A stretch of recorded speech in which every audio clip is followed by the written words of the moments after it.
When you put the most powerful Porsche ever into launch mode, the spoiler pops up, then these extra fins extend from the rear, and then this happens.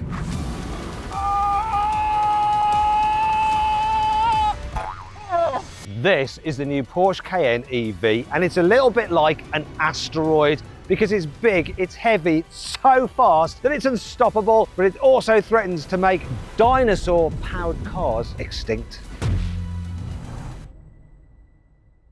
This is the most powerful road-going Porsche ever made. We've got 2 electric motors, a combined 1156 horsepower and 1500 newton meters of torque. Let's time it from 0 to 60 and over the quarter mile. Left foot on the brake, floor the throttle, launch control is activated. 3, 2, 1.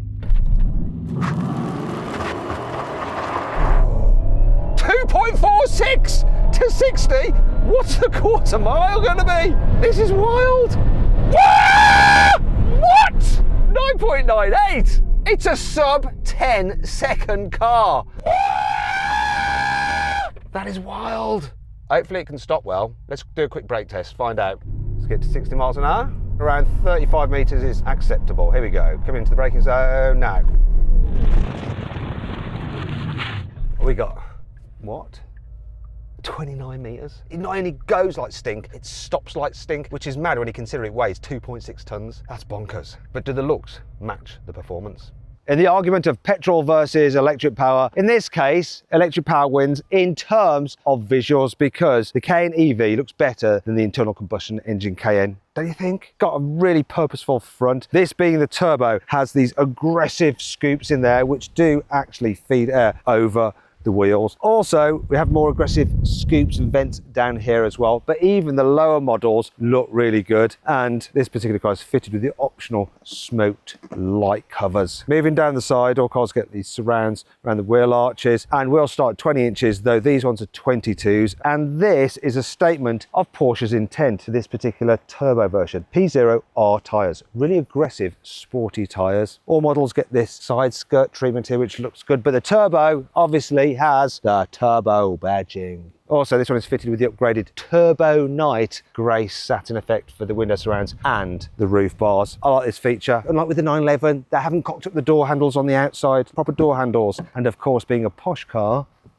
soft close. Round the back, once again, good looking car at the rear. The turbo has this more aggressive rear diffuser, which probably doesn't do much diffusing. And on all models, you get the Porsche logo there. Look, you'll see it when we turn the lights on. That is cool, but is it cool on the inside? The interior of this Cayenne EV feels very, very sporty. Classic Porsche, although it doesn't look that classic apart from the dial design, which obviously is digital now. The steering wheel is classic Porsche, so very nice, feels good as well. Obviously being a modern SUV, you've got to have lots of screens. Well, there's 2 here, but it's a very unusual screen there. And then one for the passenger, which is optional. Absolutely pointless because passengers just go on their phones. In terms of interior quality, the materials are nice. Expensive feeling. The seats, body hugging, firm. Nick thinks they're too firm. I disagree, I think they're fine. What's less fine, and it's a problem I have in my own 911, is that some of it just feels a bit hollow and plasticky. Listen to that. Shame. Still, at least the car has physical buttons for the climate control and they feel nice. Though a lot of things are controlled through the screen, and I do find Porsche's menu system a little bit on the confusing side. The doors are very, very configurable with lots of different views. That is good. And storage is pretty decent as well. You've got this armrest here with this tray there where you can store some things secretly, just hide things away. And then you have your USB-Cs there. You have your wireless charging down there, more USB-Cs in there as well. A glove box here, which is a decent size with a controller in it. Why is that there? Obviously this controller comes with the car because look! Wireless controller. You can play games. This is what they look like. Let's move on to the door bins. Big bottle. Where's the bottle, Nick? While it's getting that, I can show, look, we've got a spoiler on the dash and big air vents. Classic Cayenne, look actually the air vents at the side. I must say I do hate the drive select lever there on the dash. I wish they just had one on the steering column. So we do the bottle bit now. That's not a big bottle. Anyway, while he's doing that bit, I can show you these features. Look, so what's really handy is that you have this shortcut button here to turn off the annoying speed limit warning. Look, they make it easier for your Porsche. And then round the instrument binnacle, you can turn off the fake engine sound or the spooky kind of sci-fi acceleration sound. And then on the other side, you've got your suspension button, so you can have the car in like Sport Plus and then still have the comfort suspension. You can up and down the air suspension. There's the button for look, brings up your parking cameras, the surround view cameras there. Because we've got the door open, you can't actually do it properly. Cameras are pretty good, and now we should have a big bottle. After all that, you can see it fits. Now, this car has a nice Race Tex headlining and the classic Cayenne. Double sun visor, oh yeah! And vanity mirrors on both driver and passenger with lights. Because if you're driving a Porsche, you're vain. There's plenty of room here in the back of the Cayenne. So knee room is good. Headroom is good. I've also got a comfy pillow there. That's lovely. What's odd is that there's a bit of a lump in the floor. Normally with electric cars, you have a completely flat floor. Here you have footwells, but that does mean that your feet are quite low down in the car, so you're not sitting like that, like you do in many other EVs when they just have a flat floor with just batteries underneath your feet. So this is very comfy, and you can slide your feet underneath the seat in front. Also, it's very easy to fit a baby seat in here. The Isofix anchor points are easy to get to. The doors are nice and wide, and there's plenty of space, even for a bulky rear-facing seat. It's also good for carrying 3 people in the back at once. Though if you are in the middle seat, you do feel that this part, the seatbelt buckle, digs in your bottom. Now look, what I can do with these seats, I can alter the angle of the backrest and slide the bench forward for more boot space. How far will it go? It's quite far forward. Let's put that back. Now you have your armrest here, unfortunately with exposed cup holders, so that's not that comfy. But you do have, look, through loading there, which is good. A little bit of nettage on the seat backs for storing things.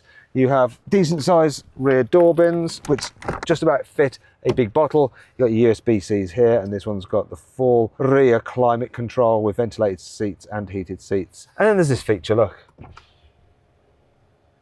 It's not that the windows go not down anywhere near far enough. That's terrible. It's this. How's this for over-engineering? Why not just have one so you pull it yourself and clip? They're less likely to go wrong. And there's more over-engineering in the boot too. If I press this button here, I can drop the car down on its air suspension to make it easier to load. The fact there's no load lip helps too. Then, if I press these buttons here, I can put the seats back up. Now I'm going to get the load cover from out of here. It fits neatly beneath there.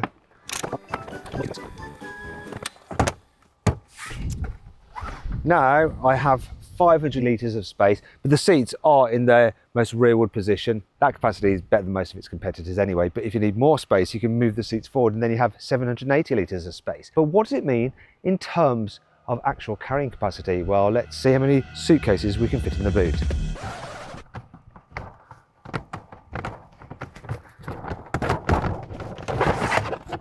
That's not right.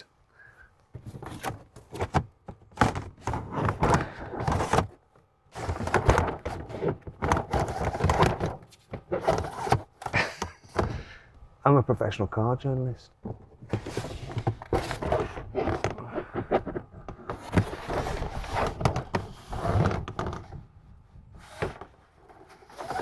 I made that look way harder than it actually is. Right, let's go.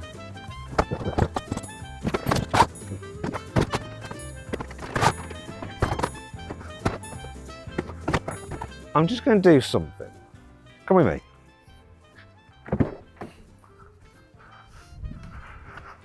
Come here. Yeah, it's still well comfy.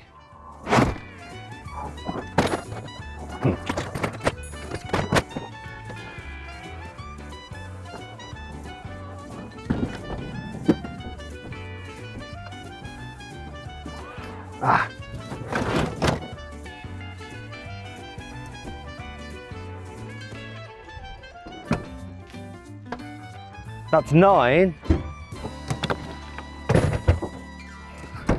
10. However, it's not all good news. Here's some annoying things about this car. While this new curved infotainment screen may look cool, Actually, to use, it's a bit of a faff because your hand sometimes covers up some of these smaller icons. Oh, and look at this. When you turn it off, it's just filthy.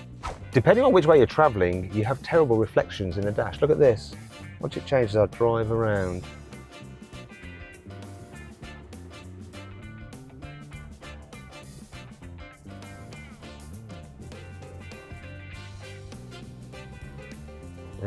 Why have Porsche put the cup holders way down there? Often when you're trying to get your coffee out, you end up just lifting the lid off. And then this isn't very good either, having the door mirror controls all down by your knee. And finally, what's up with these door handles? Why can't we just have normal door handles? This car is fitted with £42,000 worth of options. You can buy these other EVs for that. Be expected with Porsches, because certain things that you want, they do know how to charge extra for. That roof, about £4,500. If you want the rear axle steering, which makes the car turn in a tighter circle, that is £1,500. If you want clever suspension, which does away with the anti-roll bars and use the suspension to prop up the car in the corners for improved handling, that's £7,000. And if you want the carbon ceramic brakes, £8,000. It's the Porsche tax. But then there's a couple of things that are just stupid options. For instance, rear seat heating, that's over £300. Just make it standard, because someone will forget to select it. And this, Isofix on the front passenger seat, it's £50. £50, it's not even worth the effort of ticking the box. It's not all bad though. Here's some cool things about the new Cayenne EV. The optional heads-up display has augmented reality, so it can show things like lane keeping assist, other cars, and all sorts of information right before your eyes. To prevent you from opening the door into cars approaching from behind, you get this warning in the door. When you turn this knob here to put the car into Sport Plus mode, it opens the air vents at the front and raises the spoiler at the back. This is strangely satisfying. And so is this.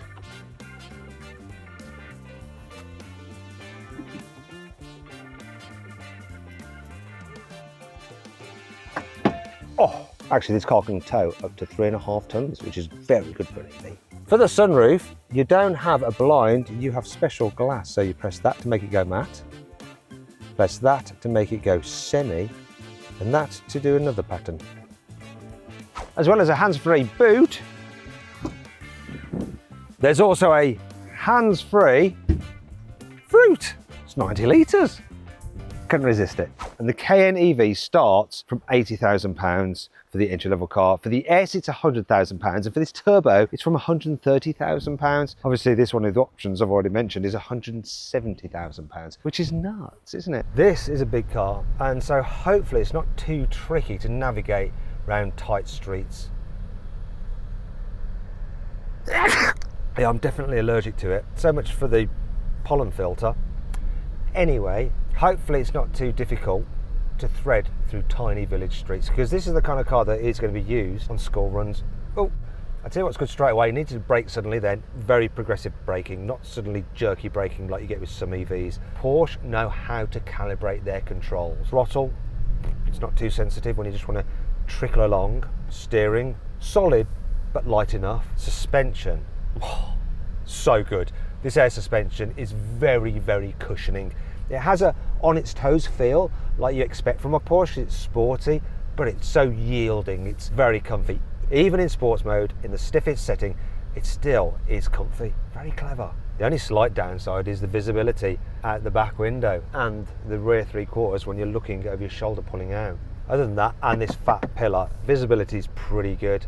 I'm confident driving this around here. Don't think it's a problem, but how manoeuvrable is it? Because this car is fitted with the rear axle steering, the turning circle is 11 metres. Without it, it's 12.7 metres. So if you do a lot of town driving, definitely fit it. Now let's check out the manoeuvrability for real. Hit the button there to bring up the surround view cameras. Gonna need them. Fortunately, there's not many cars coming the other way. What I don't want to do is hit the curb and curb my very expensive Porsche wheels. Camera's helping me, but look at that, no problem. That was too easy. This is definitely a car that you can just bumble about in confidently. Also, being a Porsche, it's got presence, but at the same time, goes under the radar a bit. It's not all showy and shouty like a Lamborghini, But what is it like on a cruise? Not that kind of cruise, like a cruise down the motorway.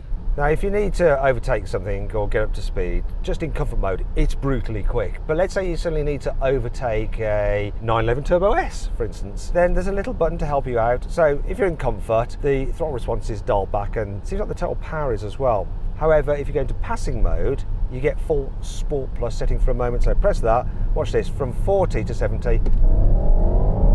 That's it. Wow, that is insane, isn't it?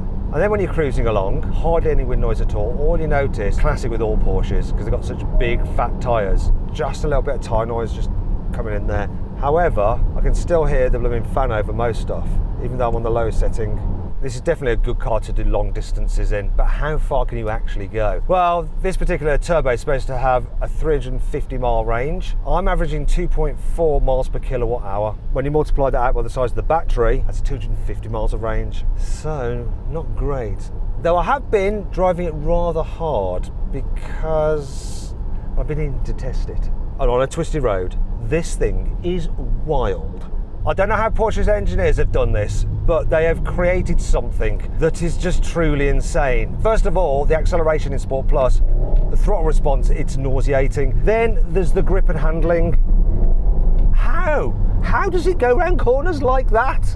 It's nuts. It just grips and goes round. It doesn't lean at all because of this car's clever special dampers which stop it just leaning in the bends. But it's not like it doesn't have any feel. There's feel through the steering. You can tell how much grip you've got underneath you. You can feel the rear wheels, the diff working and providing traction. It's genuinely alarming what it can do. And it's not a blunt instrument. It actually has some finesse to it.